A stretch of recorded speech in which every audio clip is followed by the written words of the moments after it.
ఒక చిన్న గ్రామంలో అను అనే చిన్న పాప ఉండేది. ఆమె చాలా చురుకైనది. పెద్దవాళ్ల మాట వినేది. ఇల్లు శుభ్రంగా ఉంచేది.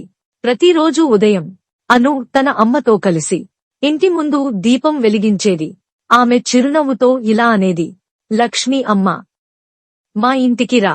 ఒక శుక్రవారం అను ఇంటి ముందర ఆడుకుంటుండగా చెత్త కనిపించింది.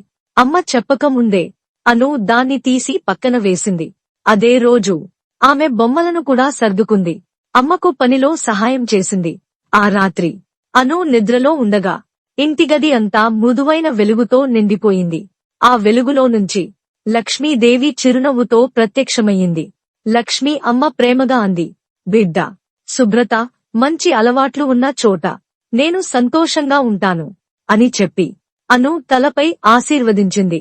మరుసటి రోజు నుంచి అను ఇంట్లో ఆనందం పెరిగింది.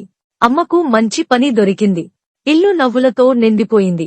అను ఆనందంగా అంది, లక్ష్మీ అమ్మ, నువ్వు మా ఇంటికి వచ్చావు.